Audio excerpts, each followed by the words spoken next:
Hey Dave, how's it going? Cassidy, how you doing? I'm good. I'm good. Around this time last year when the schedule came out, you mentioned that you have to earn those primetime games because there wasn't any on the schedule last year. You look at the schedule for this coming year and you do have a primetime game in Monday Night Football. What do you think that says about this team where you are now, maybe where you were a year ago?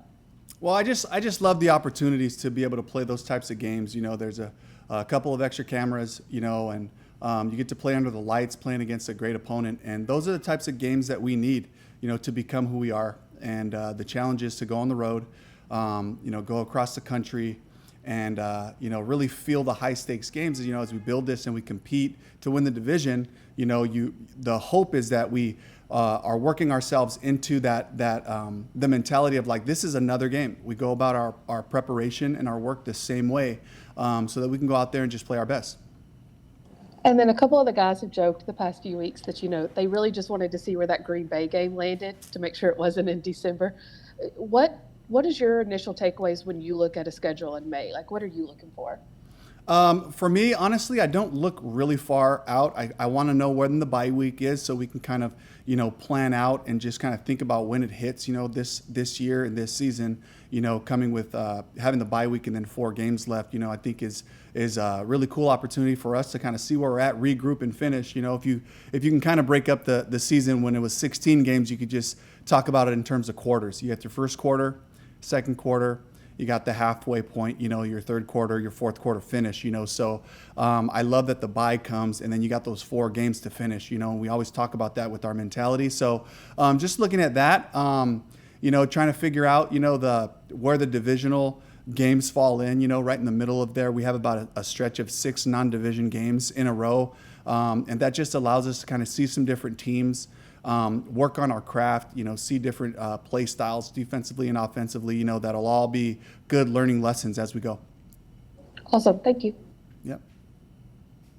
Hey Dave, good afternoon. What's up, Mike?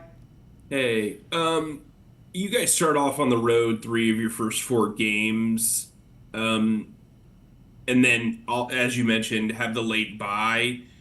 I think onlookers would naturally have like a negative inclination to all of that. What was your takeaway when you saw, how the season started, but also the way your season ended?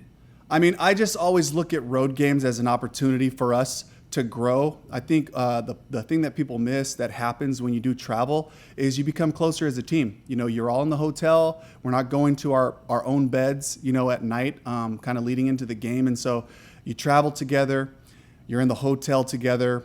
The meetings, the in-betweens, guys will go find dinner, right before our night meetings. And so just I've always seen those opportunities as a chance for us to bond and kind of grow closer. The fact that it happens early in the season is a good thing. As we figure out who we are, we're going to have the core of what we're doing from an X's and O's standpoint, but we're going to see our team emerge, and to go and play in somebody else's stadium, we talk to the guys like, hey, we're all we got. We're all we need. This is our group right here. And you got to stay together. The energy has to come from our bench for the guys playing and to support each other that way, And then, of course, on the flip side of it is you got a lot of road games early on. That means that we're going to have more home games as the season goes on, and that's where we can, bring our show home and really show who we are to our fan base and get them excited about what we're doing.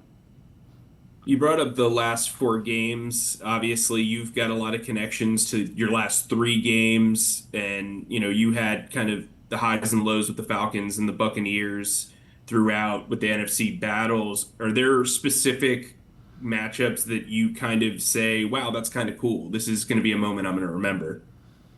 Honestly, I love every game. And so I just think there's such great, teachable moments from each game. So, and my message to the team, which is going to be consistent, is like no game is bigger than the other one. And if we can make them all big games, they all matter. This is all going to create our team. These are all the best opportunities that we have, as a team and then individually as players. Like, this is the best game you have. This is the greatest practice that you have. So, to like, I'm talking about the preseason games that way and the opportunity to figure out who's going to make our team, who are the guys that are going to emerge and make plays for us that we can count on. So hopefully I can create high stakes for all the games. But again, I love seeing the teams. I love seeing Buffalo, coming in here, and I love seeing the teams that have played really well, so that we can see who we are against the best. And certainly end of the season, when it comes down to crunch time, playing the Bucks a couple times right there.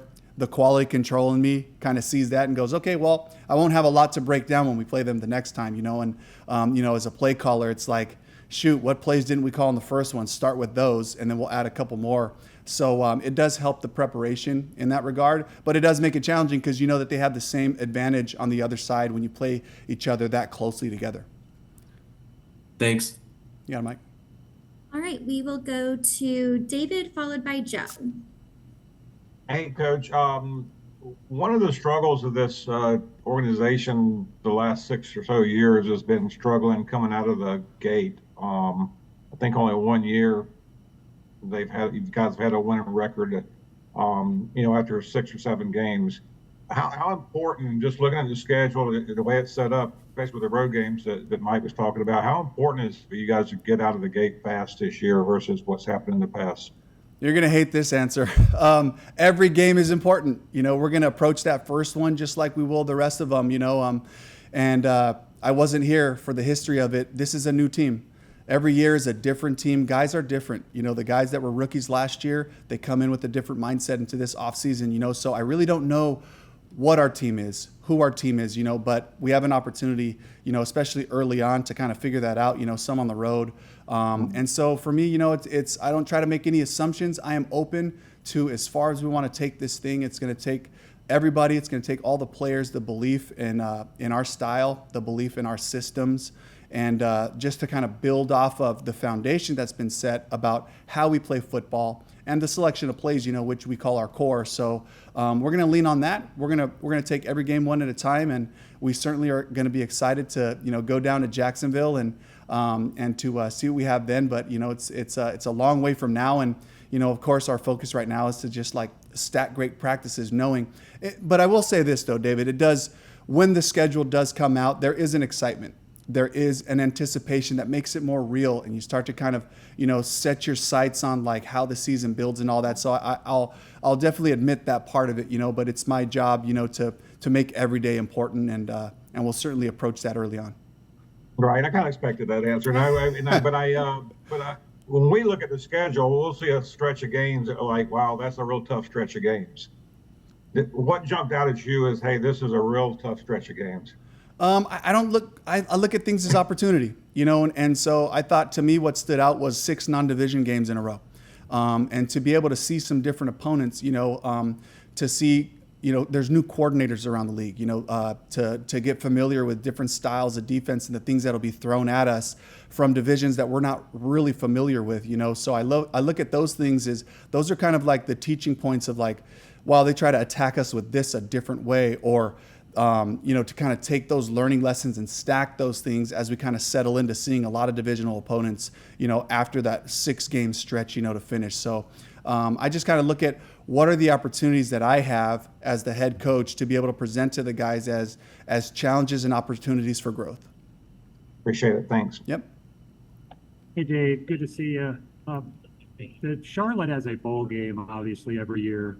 Have you had any conversations, like, is it your understanding you guys might have to go on the road every year in week 18, or where does that stand? Hey, to me, I know just kind of historically, like if you want to be a great team, you got to be able to win on the road.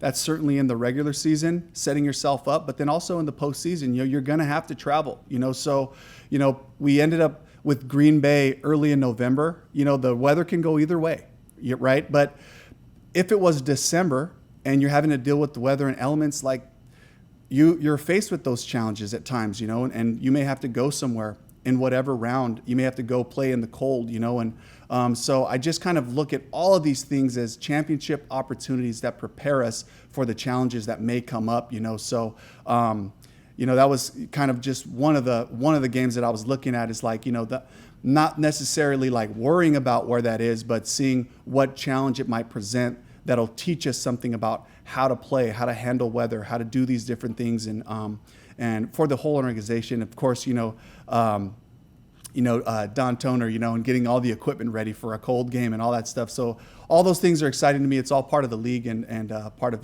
building a team. And then two more quick things. Yeah. Are the Browns going to be your only joint practice? And then what's Derek Brown's timeline? Yeah, Derek, we're just kind of week to week, just seeing where he's at with his, confidence level, conditioning level, and all that. And so we'll kind of just play that by ear. We have on the books right now, we do plan on practicing with the Browns before that first game. And, we've Kevin Stefanski and I have, worked back and forth, kind of sending each other practice plans to make sure that it's an appropriate practice for where we're at in training camp in terms of what we can manage and the load that we can handle, and then, we're reaching out to Houston and Pittsburgh as well to kind of see, what the level of interest for those guys are. Think about, having a joint practice with Houston in that heat, and getting the acclimation. It'll be hot here, but I know I was in Tampa for a year. I've heard Houston is very similar. So just being able to get some acclimation, again, just another great way to just challenge the guys to maintain focus in a different type of environment. So we're open to, those things with the Texans and the Steelers.